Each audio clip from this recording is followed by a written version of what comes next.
akala nila just be yourself lang, enough na. No, just be yourself. Pakita mo kung sino ka. Talaga ba? Kung nagwa-work yun, di sana lahat kayo may girlfriend na. Yung manipulation na sinasabi mo, Ropa, hindi naman nawawala yun eh. Minsan ginagawa mo yun ang hindi mo alam. Isang deep breath, buga. Tapos lapit na sa kanya. Napaka-importante ng marunong kang connect sa babae, marunong kang makipag-usap. Kahit nung unang panahon pa, ano ba ginagamit ng mga tao? Wala namang internet, di ba? Kung gusto mo mag-improve yung game mo, kailangan makapal ang mukha mo or kailangan kumapal ang mukha mo, Ropa. Pero, if we talk about the confidence, how you talk, how you ask questions, how you connect, if we talk about being natural, of course, hindi ka pwedeng magpanggap. Hindi mabibuild yung confidence mo kung wala kang failure. Hindi mabibuild yung confidence mo kung wala kang experience. Pasok mo yan. Uy, dahil natin load mga Ropa. 1,000. Okay, bago tayo abutan ng ulan, basahin muna natin ang DM sa atin ni Ropa. So ito yung sabi ni Ropa sa atin mga Ropa. Good day bro, been a fan of yours this year nung lumabas bids mo sa YT. Nahook na ako. Yes, thank you. Just wanna ask your opinion, sana matapik mo rin yung about sa pagiging pickup artist, okay? Though nakikinig ako sa mga maayos na male improvement influencers kagaya mo sa social media. Thank you, Ropa. Yung basic ko sa game nakuha ko kakakinig kay Smooth. Okay, that's good. Over time napapaisip ako na medyo unnecessary complicated yung mga galawan at style ng community nila. Though nakaka-interact ako ng maayos sa girls gamit to. So ibig sabihin ni Ropa, with Pua, nagagamit niya yung pakipag-usap sa mga babae, which is good naman. Feeling ko may pagka-simulated at unnatural. Okay? Of course, pag hindi mo talaga personality yung gano'n na mga approach, of course, mahirap talaga. Pero syempre, you need to level up eh. Kung gusto mo talagang kumilala ng maraming mga babae. Dito sa message ni Ropa, marami tayong pwedeng example. Pwedeng mahaba talaga to. Anyway, interview din ni DJ Tony na malupit sa game tungkol sa Pua community. At sinabi niyang di sustainable for long term yung mga style nila. Of course, lahat naman eh. Ano tingin mo? Mas okay ba yung natural game o game na gagamitin mo pa ng madalas na science at dark manipulation? Thanks. Sorry bro, medyo mahaba. Well, like I said, syempre, if we talk about the attraction, it's hard to be yourself most of the fucking time. Ulitin ko mga Ropa, hindi ka pwedeng be yourself most of the fucking time eh, 'di ba? Kasi paano pag hindi ka pa ganun kakilala ng babae? Gets? So meron kang dapat sundan or meron kang dapat tignan na pwede mong gayahin. Wait lang mga Ropa, tawid tayo.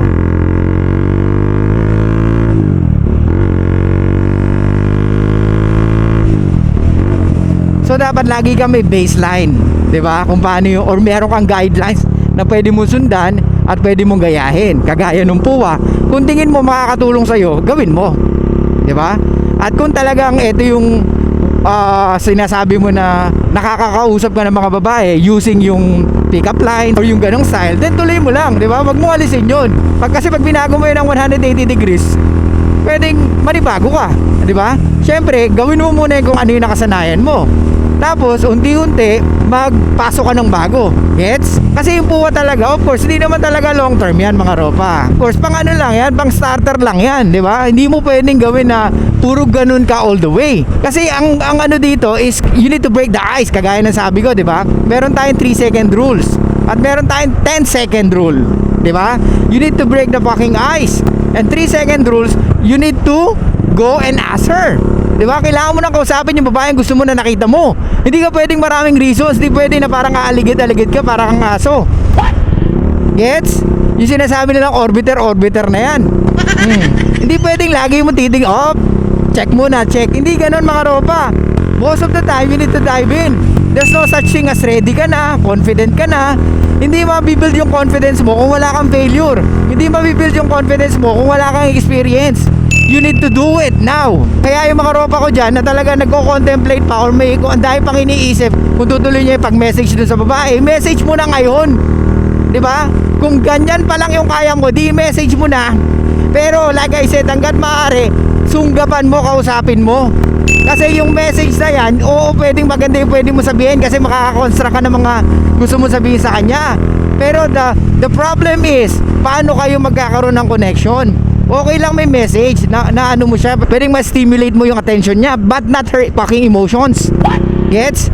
The only time na ma-stimulate natin ang emotions ng mga kababaihan is pag kumukonek na tayo sa kanila. Gets? If we talk about being natural, of course, hindi ka pwedeng magpanggap. Kaya nga, di ba, karamihan sinasabi nila, pag nag-approach ka ng mga ng mga babae, just be yourself. No! You don't need to be yourself. Sometimes when you be yourself, hindi ka nagugustuhan ng mga babae. Kasi ano nangyari?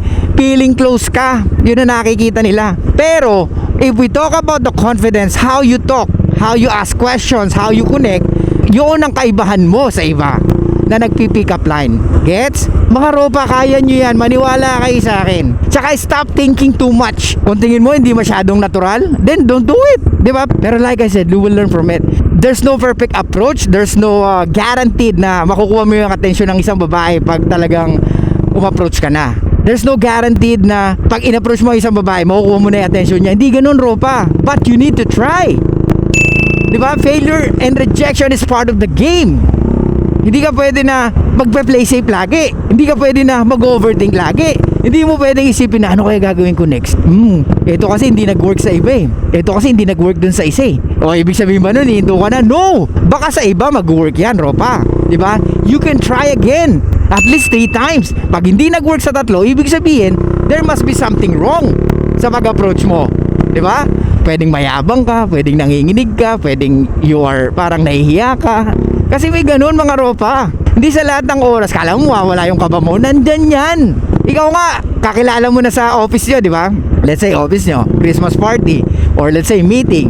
Tapos bigla kang tinanong ng boss mo. Magbigay ka ng example sa ano natin, sa meeting natin, ano yung napag-usapan natin. Oh, puta, pag tinanong ka ang ganun, minsan, puta, blanco ka, hindi mo alam. Kasi nasa harap ka ng mga kasamahan mo. Eh yun nga, makakilala mo na. Di ba? Matagal mo na sila nakasama. Oh, how much more yung babae na hindi mo kilala? Pero may advantage ka ron, ropa. Kasi pag na-reject ka man, hindi mo na siya makikita. Hindi na nakakahiya sa'yo, di ba? Hindi ka na mafe-feel shame sa sarili mo kung nagkamali ka man o hindi. Maliban na lang kung nag-overthink ka. Gets? So, mga ropa, yung mga pag-approach, kailangan natin yan. Kasi hindi mo mawawala yan kahit ano pang mangyari. Kahit ano pang mangyari, kahit mawala na tayo sa mundong ito, hanggat may tao, we need to fucking do that. Or we still need to do that. Especially sa ating mga lalaki.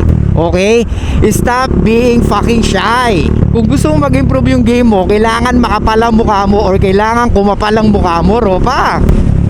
Paliwanag? Hindi pwede naaasa ka lang lagi sa mga content creator. Yes, pwede ka makinig, pwede mong timbangin, pero kung wala ka ring actions para sa sarili mo, wala rin mangyayari, ropa. Kaya nga uulitin ko sa inyo, stop fucking thinking too much. Alright? Kung meron na kayong alam ng mga basics, then do it. Diba? Approach more women. The most important here is how you connect. Napaka-importante ng marunong kang connect sa babae, marunong kang makipag-usap. Kahit nung unang panahon pa, ano ba ginagamit ng mga tao? Wala namang internet, di ba? Kahit nung sinaunang mga tao pa, ano ang ginagamit nila? Of course, language, mga ropa. Of course, talk. They need to fucking talk. Gets? But before that, of course, you need to make yourself attractive. Minsan kahit magkamali ka sa sinasabi mo, if you are look confident, malinis ka tignan, mabango ka, naka-chest up ka palagi. Alam niyo ibig ko sabihin, mga ropa? Yung mukha kang malinis tignan, very confident ka, alam mo yung sinasabi mo kahit nagkakamali ka, women will still talk to you, and if they find you attractive, sila pa yung gagawa ng conversation, mga ropa. Kung ang problema mo, ropa, is pakikipag-usap lang, napakadali kung gagawin mo. Well, hindi madali na hindi mo alam kung anong topic, pero anything, you can talk anything, ropa. Mga ropa ko dyan, it's stop overthinking. Dahil at the end of the day, yun din naman ang gagawin mo, makipag-usap. Just take a deep breath. Isang deep breath, buga. Tapos lapit na sa kanya. Hi, are you from here? Madalas ako dito, parang ngayon lang kita nakita. Something like that. Hi, first time ko dito. Alam mo ba kung saan papunta to? Kahit alam mo, magpanggap ka na hindi mo alam. Diba? O pag sinabi niya, dito yan, ganun yan, ganun yan. Doon ka rin ba papunta? Pwede bang sumabay na ako sa'yo? Something like that, any fucking thing. Diba? Pag sinabi niya ako, sige, sure. Tapos tanungin mo na, saan ka pa papunta? O ba't nandito ka ngayon? O let's say, student siya. O ba't nandito ka sa mall? Siguro nag-cutting ka. Alam ba ng parents mo yan? Something like that, tropa. O dito yung tagpuan yung dalawa. O baka makita niya ako, magalit siya sa'yo, ha? So tawag na doon, parang fishing na yun, diba? So kinakwalify mo siya kung meron siyang boyfriend or meron siyang tatagpuin. Gets? Mga ropa, kahit ano lang. Pero wag naman yung parang sexual assault yung datingan, ropa. Di ba? Wag naman ganun mga ropa. Ganda mo, laki puwet mo ah. Hindi ganun mga ropa, hindi compliment yun puta. Kamanyakan yun. Gets? So balik tayo. So ulitin ko mga ropa, huwag kayong matakot. Okay? Yung manipulation na sinasabi mo ropa, hindi naman nawawala yun eh. Minsan ginagawa mo yun ang hindi mo alam. Nagagawa natin yun unconsciously dahil yung brain natin are teaching us to survive in every situation. Tama? So yung brain mo, minsan darating sa point, natuturuan kanyang magmanipula or alam niyang magmanipula. Regardless kung babae or lalaki ka. Ang tanong lang doon, pag madalas mong ginagamit ba o hindi. Gets? Dapat syempre hindi, di ba? Pero gusto ko lang malaman mo na kahit hindi ka aware, ginagamit mo yun. May manipulation pa rin sa mga sinasabi mo. Gets? Nandyan yung pwedeng dinadagdagan mo ng konti yung kwento mo. Nandyan yung mas pinapaganda mo yung kwento mo. Di ba? Kasi pag ganito lang sinabi mo, pwedeng boring ang dating. So kailangan mong dagdagan.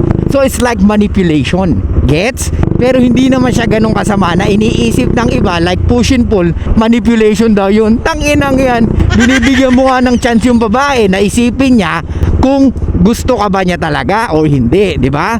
Kasi pag nag-pull ka, nag-pull away ka, o hindi ka nagme-message for 3 days, 5 days, o tas nag-message siya. So at least alam mo na gusto ka niya or may chance na pwedeng gusto ka niya. So yung sinasabi nilang manipulation, yung push and pull, yun yung mahina yung critical thinking. Dahil akala nila just be yourself lang, enough na. No, just be yourself. Pakita mo kung sino ka. Talaga ba? Kung nagwa-work yun, di sana lahat kayo may girlfriend na.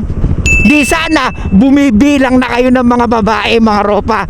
Kung yung pagiging totoo or be yourself ay enough na. Yung mga ganyang advice usually nanggagaling sa mga kababaihan. Just be gentleman, just be yourself, give her flowers, just be nice to her. Di ba? Hindi nila alam kung paano mag-create ng attraction. Hindi nila alam kung paano maging attractive person. Lalong hindi nila alam kung paano maging charming person. Gets nyo mga ropa? Kaya uulitin ko sa inyo, puta, wag kayong matakot magkamali. That's part of the fucking game. That's part of our game. Ulitin ko, yung game natin, hindi ibig sabihin ng game is talagang literal na minamanipula mo or talagang kinokontrol mo. Hindi yun. Ang game na ibig sabihin ni Suplado Moto is yung dito ka natututo. Kumbaga, nagkakaroon ka ng blueprint sa utak mo kung ano yung mga pwede mong gawin at pwede mong sabihin sa isang conversation. Or lalo na sa pag-approach ng mga babae. Hindi ito yung parang magbebenta ka ng kung ano-ano sa kanya. Hindi ganun mga ropa. Pag pinag-uusapan natin yung game na sinasabi ko. Gets? Okay mga ropa, ulitin ko lagi sa inyo. Huwag kayong matakot mag-approach. Hindi kayong mamamatay. Okay? Yung iba sa inyo, kaya makipagsuntukan, kaya makipagmurahan sa makipagtrashtukan sa iba't ibang klaseng tao. Pero putang ina, pag nandiyan na yung babaeng gusto nyo, hindi na kayo makapalag, ropa. Hindi ko alam kung bakit parang nagiging ano nyo yung mga babae, parang tag dito. Parang yung Superman, ano yung kay Superman? Kryptonite. Ginagawa yung kryptonite yung mga babae. Nanghihina kayo. Lalo na pag maganda, malaki puwet, malaki boobs. Di ba? Tangina, she's out of my league. Ulol! Tao yan! Ba't nilalagay mo sa pedestal? Yan ang unang-una nyong wag gagawin. Na ituring nyo yung mga babae na parang goddess. Okay? Kaya kahit anong pick-up lines gawin mo, kahit anong science ang ibigay mo dyan or i-apply mo dyan, hindi mag-work. Why? Kasi tinuturing mo siya na parang above sa'yo. Hindi mo siya tinuturing na tao. Gets? Kaya lagi ko to sinasabi mga ropa, huwag nyong masyado sila tignan ng mataas. Kasi the more na tignan nyo sila ng mas mataas sa inyo, ganun kayo kumilos. Kikilos kayo na mas mababa kayo sa kanila or para kayong servant. Gets? Anong takeaway natin dito? Stop fucking overthink. Okay? Huwag kayong mag-isip ng kung ano-ano. I-improve nyo yung mga basics. Yung basics ang pinaka-importante. Alright? Ugaliin nyo makipag-usap sa babae, kahit sinong babae. Maliwanag? Kahit sinong tao, kahit lalaki, dun mo makikita kung may sense yung mga sinasabi mo or kung kumukonek ka. Magsimula ka sa pinakamadaling kausapin para sa'yo until matuto kang makipag-usap kung kani-kanino, especially sa strangers. Kahit yung bumili ka lang ng fishball, kausapin mo yung nagtitinda, or pag meron din bumibili, kausapin mo siya. O, ganun lang. Kahit ano. Gets? Hanggang sa maging parte ng sistema mo na kumakausap ka ng kahit sinong tao. Para pag andyan na yung babaeng gusto mo or yung babaeng tipo mo, madali na para sa'yo. At mapipil ng babae na you are very confident pag kinausap mo siya or pag nakipag-usap ka sa kanya. Okay? So yun lang guys, thank you so much. I'll see you guys next time. Show love, peace out, and be fucking mysterious mga ropa!